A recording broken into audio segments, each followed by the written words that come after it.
communication is generally something that's taught socially. It's passed down. It's something that people are or should be immersed in. So a lot of times that is one of the reasons. Another part of AAC refusal is just, it's not refusal. It's not refusal. It's what people are seeing as refusal, but actually it's really just people not being able to use it for whatever reason. How is their vision? How is their motor skills? And I apologize for that fire detector, smoke detector thing. It's hardwired, and we have changed the batteries. It's not the batteries, and it's not the smoke detectors. It's something that's going off in the electrical system that would cost like $20,000 to fix. So we are stuck with this. But let me get that light fixed.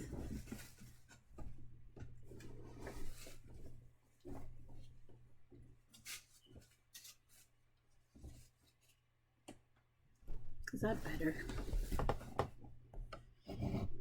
So yeah, how often do people see their communication represented? How do we know they're refusing it? How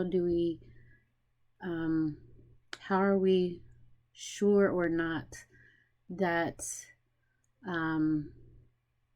they can actually use it with their fine motor skills? How do we know they're just not going toward the device when they want to? When should people start spelling? The youngest speller I've seen have been 3 and 4 years old. There's a misconception that the kids need to know how to spell when they're that early to learn spelling. And no, almost all spelling practitioners, if they're not parents, came from educational speech therapy or ABA backgrounds. So a lot of the educational piece is kind of like built in to that. So we're teaching kids how to read. We're teaching kids how to, do math and do things. It's not an educational platform. It doesn't have an educational curriculum to it. It does. It doesn't have to, but it generally, yes, it does.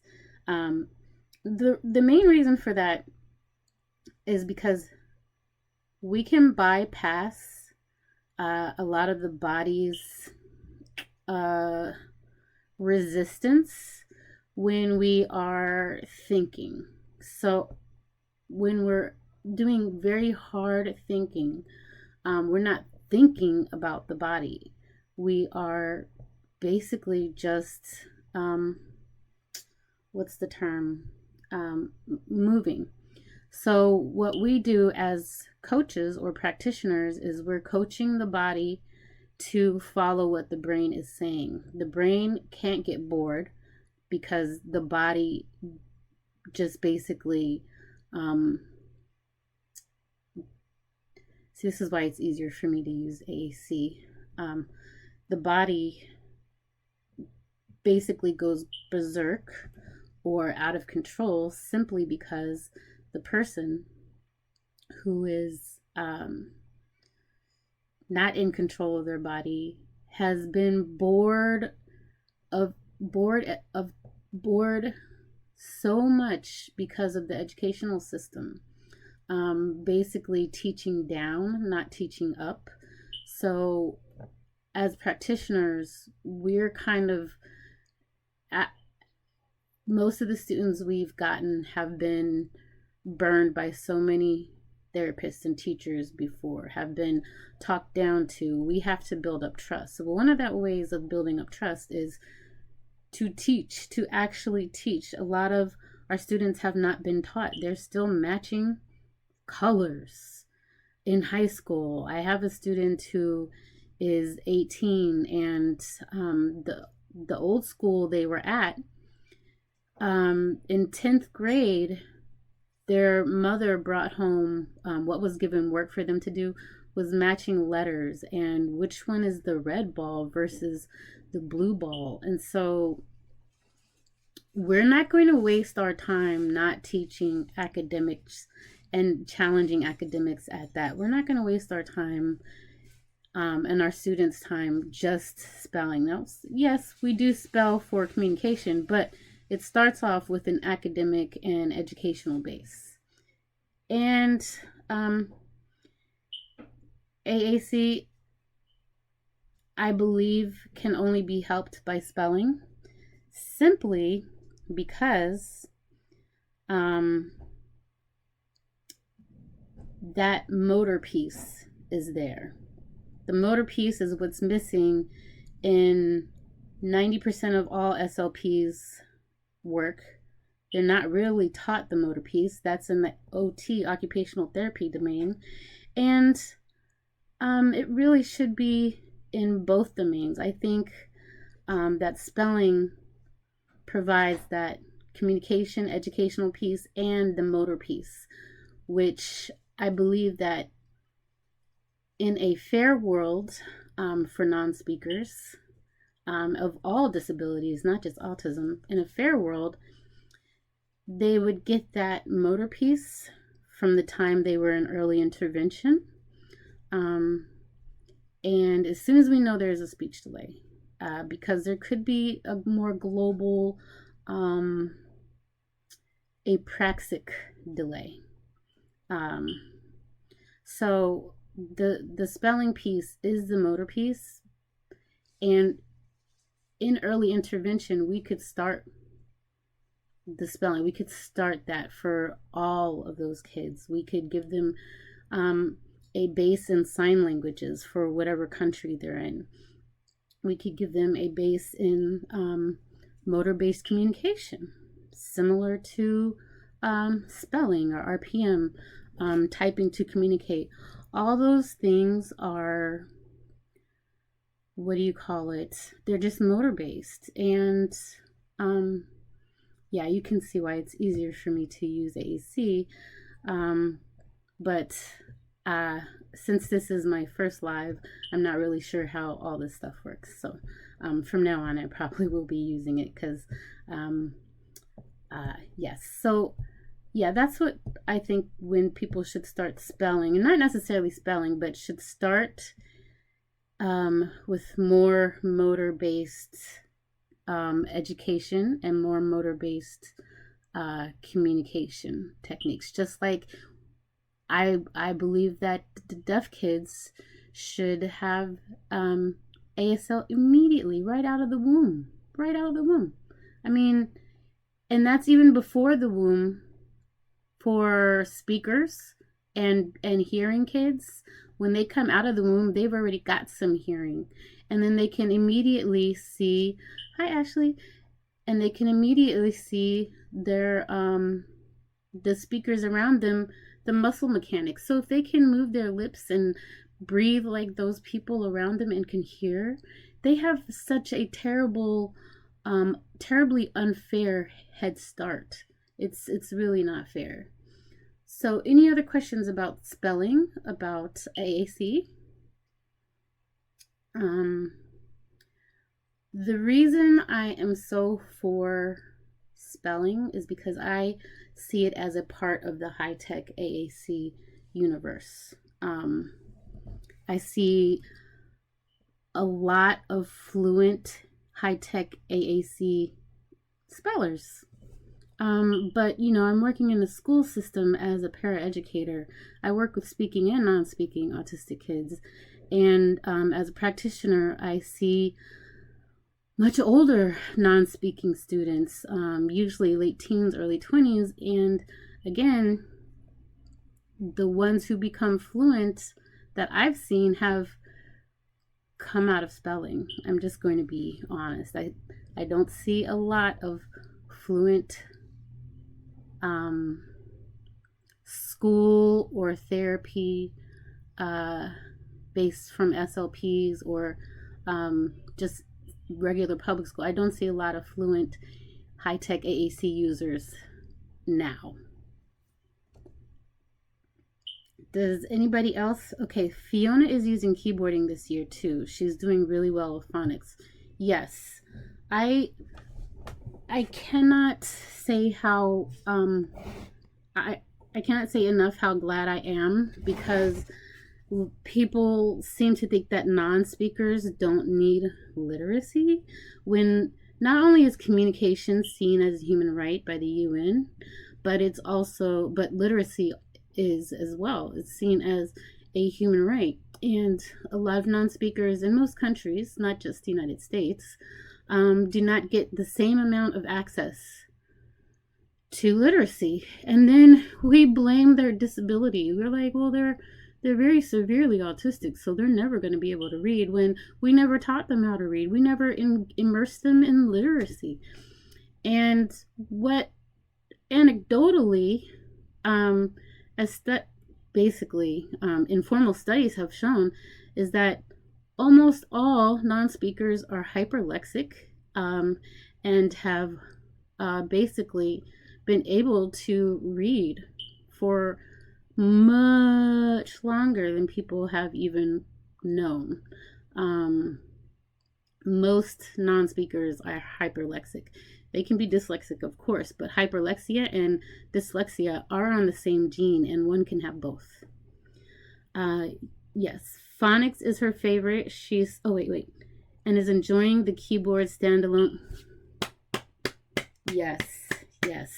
The standalone keyboard, the Bluetooth ones, I'd say they're a lot more physically accessible to most non-speakers who have very dyspraxic or apraxic fingers, eyes, mouth, and those are your fine motor skills, and that's where you're going to have the most problem. Well, guess what? Those fine motor skills are what we all communicate through. We text on our phone, we point, we use texting, we use speaking. Speaking requires a lot of different coordinated fine motor skills, and our eyes, because what most people don't know is that non-speakers cannot see an AAC device as well. So that is just basically another fine motor skill that we are overlooking. So if you know any non-speakers or have any non-speakers in your life, please immediately get them into developmental optometry, not ophthalmology, developmental optometry, because in that domain they can do different tests that they can't do in regular optometry. Like, somebody's eyes could be perfectly 20/20 based on the test.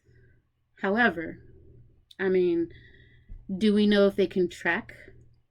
Do we know if they can scan and read? Can their eyes stay in one spot for longer than a second or two? For somebody to be able to communicate very well, like a typical neurotypical person, they need to be able to focus their eyes for 7 seconds. Most people don't know. That's nearly impossible for somebody with ocular apraxia, and that's what most non-speakers have. So you need to get to a developmental optometrist. You can go to covd.org. Before COVID, it was just a regular website. Now it sounds like COVID, but it's without the I. covd.org. It stands for College of something Developmental Optometry. I don't know, but it's covd.org, and search for your area. So you can search for your zip code or your city, I think, and you can make sure you put in that person that you're looking at is certified in vision therapy. Every every autistic person should have an EEG, baseline EEG, MRI, and developmental optometry. It's super important if you get that autism diagnosis to get those three, at least for baseline. So I feel like a lot of people keep advocating for non-speakers but infantilizing them, and it's bothering me. Yes, I don't know exactly what you're talking about, but I do know that is a thing. I am not imparting information for them as non-speakers because they can do that fully on their own. I'm imparting information based on just the knowledge, but I do know what you're talking about when people say they're infantilizing, because I see it so much. It almost makes me want to quit doing stuff. It almost makes me want to quit being in this space, this advocacy space, because I feel like every time I or a non-speaker or somebody who works with non-speakers who isn't infantilizing them, I feel like our voices are drowned out. And it makes me want to cry a little bit, but it feels like nothing is getting any further. Yeah. Oh, not you. The push for nonverbal people can't do this, can't do that. Yeah, what is that? I just posted something today on my Instagram and my Facebook because I grew up with non-speaking autistic aunts who both have kids, 3 kids between the two. Yes, all their kids are autistic and disabled, yes. But they had kids. They raised their kids. They were actually both aunts were single mothers.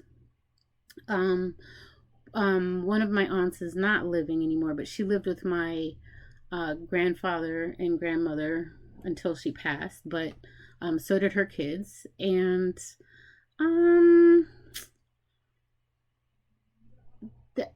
I don't see. I've known several people who have had their own families and lived alone as non-speakers. I don't understand what it is they can't do. The only thing it is they can't do is speak, literally. And the problem is the society's trying to give them the message that they can't do anything. You are not, but some on here are. Or I see constantly that people will say non-speaking equals ID and it's not autism. You know what? I have this theory simply because of all the non-speakers that I've known. Almost 100% of them have also been identified as intellectually disabled, like straight up diagnosis, intellectually disabled. But the main thing is that I believe ID is not like a lack of thinking or a lack of critical thinking or deep thinking or anything like that. I just think it's like a presentation difference, and I don't know what non-speaking equals ID and it's not autism. What do you mean by that? I just don't see ID as what other people see it as. I see it as a presentation difference. It's just a total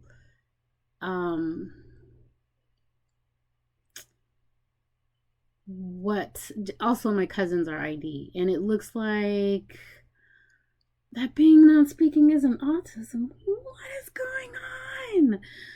Dude, how many families have both speaking and non-speaking autistic people in them?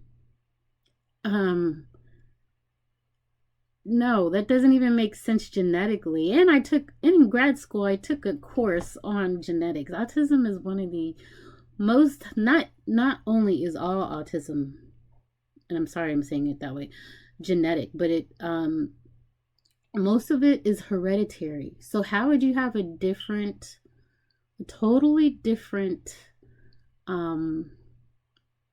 thing than your identical twin just because your identical twin speaks and you don't. That doesn't make any sense. And I know several identical twins with one who was speaking and one who was non-speaking. So, I mean, literally, where's the scientific basis in this argument? Chris, please tell me. I'm getting upset because I don't understand why anybody would say that. How does that even make any sense? Oh, it's just ableism. Oh, okay. No, that does make sense. Okay, I get it. So it's a type of way of trying to separate speaking and speaking autistic people away from each other. Is that okay? Okay. No, I do totally get that then. Okay. I was wondering. I was like, what is the? But they're literally the first class in grad school I had to take for biochemistry, and almost all people have to take as a genetics course. So there's no basis for professionals. There's no scientific basis for professionals who mostly have to get master's degrees to work with us. How is this happening? You said I can see it from people who aren't professionals, but from professionals, what are they doing? Okay, I guess SLPs don't have to take science. I guess every other ones do have to take much science, though. I don't get it.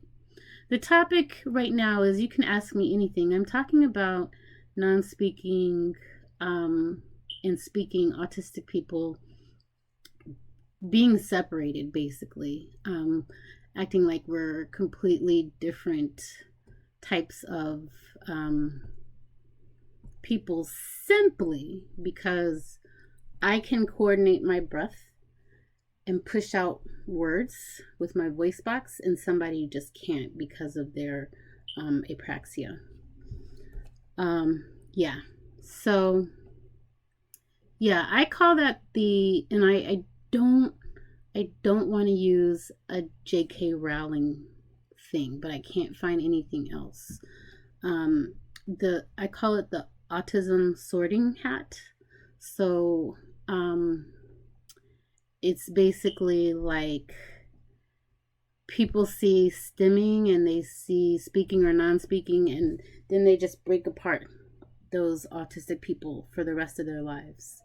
Like, even identical autistic twins will be split apart. One will be in a class, not learning anything, just running around, while one is getting a very typical average academic challenging curriculum, simply because one can literally split their voice boxes with their breaths, and that's it. And autistic people would not sort each other this way. So, yeah. Oh, what you've had to fight administrators about this? Tell me more, please. Oh, only if you want. I'm sorry. Yeah. I think we would separate our autistic brethren, sisterin, and themrin. Okay. I'm a former special education teacher and instructional coach.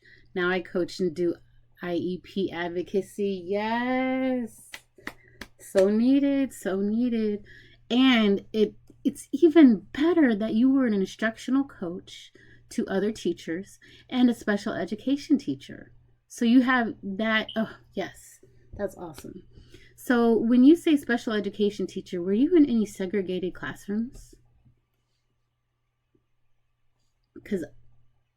And you're autistic. Oh, yes, even better. Because segregated classrooms. Oh, God. You taught self-contained at some point in the 12 years. That is a very hard job because this society and public schools make it a hard job, because they I don't know, in our segregated classrooms, our kids, and I feel they're better than like 95% of the country too. Our kids are, they're basically not taught what they should be at their age. And because of that, of course, they're having behaviors. Of course, I would too. So for our teachers, they might want to do something different, but the district wants them to do like ABA, for instance. But most of the kids, inclusion. That's what I'm trying to do right now. Sometimes I work in a segregated classrooms, but more recently I've been working with math for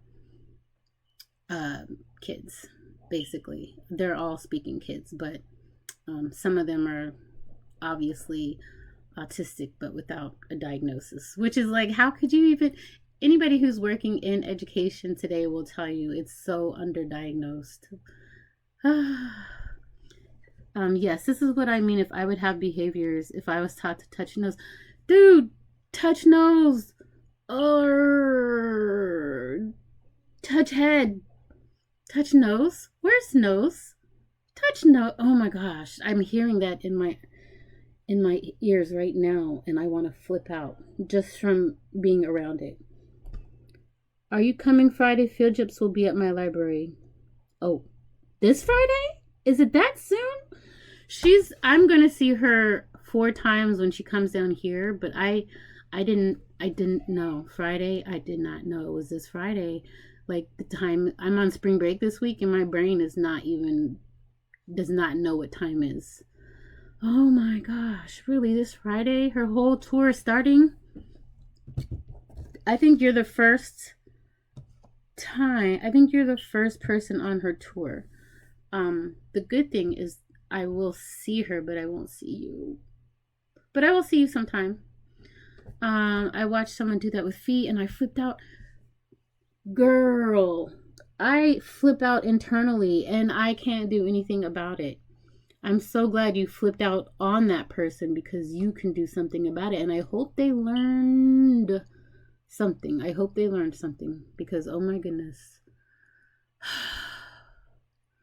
I mean, so when I was talking about the special education, self-contained, segregated, separated, sequestered, those classes, the teachers are actually, at least in my area, they are given, it's almost like educating works. Like, the teacher came back and she said, I couldn't believe how well behaved they were. I thought they weren't going to be behaved.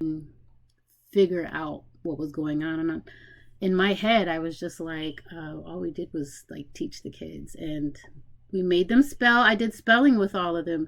Now, you can, as 1 or 2 people with a class of 6 or 7, you can definitely do spelling. You can definitely do that. Spelling is easy because you just go from one kid to the other, ask different questions about the lessons. It does not have to be hard. This can be in public schools. It can be added to the sign languages. If sign languages are too hard, we can get to all kinds of different things. Pictures are good. Pictures are... Thoughts on QWERTY keyboards? QWERTY keyboards are awesome. In fact, I just bought a QWERTY letterboard for my students who are starting to type. And the only reason we start with A, B, C, D, E, F, we start with that just at the beginning because it helps scanning. They don't have to learn where all the letters are. Most know their ABCs. And QWERTY keyboards, you can start that with Fee now. You can start QWERTY because that's what she's going to see everywhere and see for the rest of her life. So I start QWERTY immediately too with some of my students. They need to know. They'll figure out the QWERTY keyboard. It's not like they don't know where letters are in different areas. They know all that stuff. So yeah, QWERTY keyboards, I tell people not to shy away from them at all. At all. Just, if you have to, just let the kid, tell them they have to find the letter, or you can help them by, if this is a letter D, you could just kind of like point to it a little bit, So yeah, I definitely believe that QWERTY keyboard. Yeah, if she loves keyboards on computers, oh my gosh, that's amazing. If she loves keyboards on computers, please get her like toy keyboards. Get her. I'm gonna give you one of these early 20s non-speaker named Otto.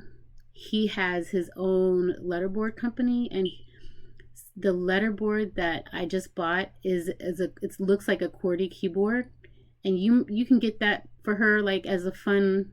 I don't want to say it's a toy, but yeah, I use them as toys. Otto, no, different Otto. Otto Crow is a fictional character, but this Otto is a boy in California. And I do want to say, Chris, please make sure that your that Fee has field trips and extracurricular, maybe not now because she's little, but on her IEPs. Because I'm coming up with that a lot in my consultation businesses and with my friends, even with my own daughter. What am I talking about? I'm having to get that on her IEP, so she's not always taken off the sports teams for her grades. Yeah, I think I will send you that link because good. What? You did tell me she got segregated in an assembly. Yes, you did. Yes, you did. And with the other non-speakers too. Separated, segregated, sequestered, self-contained. All these things, those SC words bother me when it's in education. I'm glad you did a long speech about it. Yes, those people need to hear it, and I'm glad you got them. You got them like not wanting to mess with you, because I'm telling you, at the schools, sometimes we have unreasonable parents, but not really, because guess what? When that kid, we come across that kid, we have to like be on our P's and Q's. You know what I'm saying? So yeah, you ended up tearing up because you spoke for the other 5 students that parents don't that's another thing that sometimes you're going to have to teach the other parents too. Responsible inclusion is not entitled. What does that mean by not entitled? It's not. Were they there? Were they at the place? Did they not know? Oh, it's not an entitlement to ask for. Exactly. Yes, it should be just a part. You couldn't find the other parents. Like, did they understand? Because I feel like a lot of the education has to be on the parents, and the other parents around us just really have their sights so low for their kids. It's like you're having to train the other parents around you, the teachers, the therapists, your own family, people online. It's like, when does the fighting in education stop? When can we get a break from having to teach people about us or our kids? And parents almost never know their rights. Amen. And you know what? Unfortunately, for my oldest, I was one of them. When he had his IEP, I didn't understand much. He had his IEP for years and years, and I didn't understand much until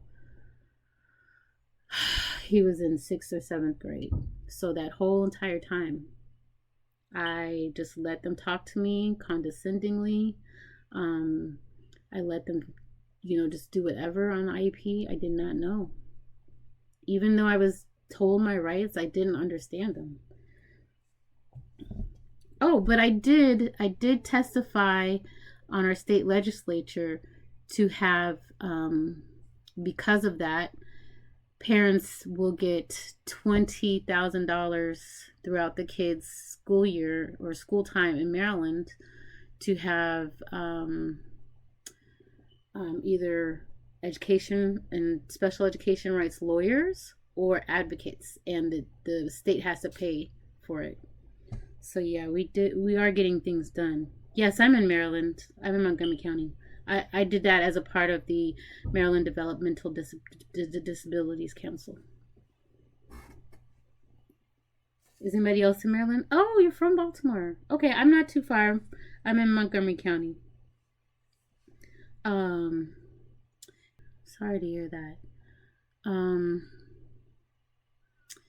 Yeah, you know the Key Bridge. Can you believe it is not standing anymore? Can you believe that? I haven't gone up there, but I'm not going to be able to believe it. That every time we go up to the New York, New Jersey, Boston, New England area, that's the bridge we would take. Is there a narrative about it? Is there a narrative? Oh no.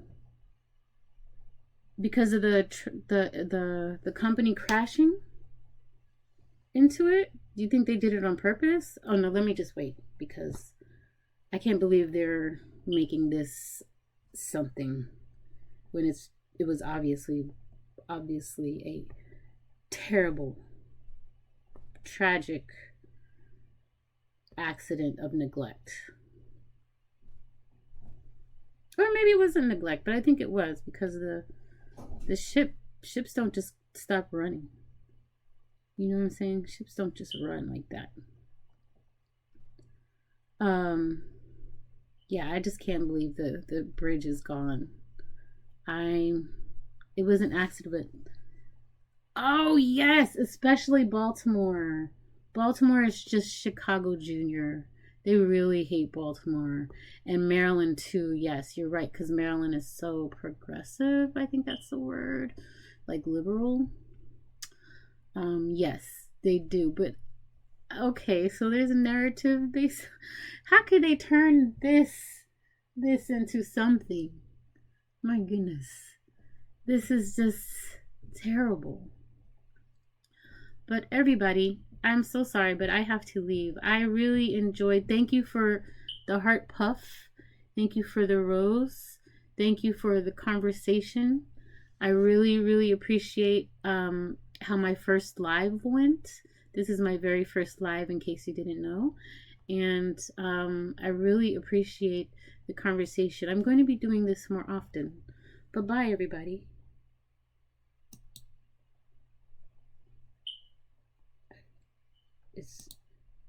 Oh, thank you. I actually don't know how to get out. It says I paused my live, but I don't know how to end my live. Let me see. Has anybody ever been live on desktop?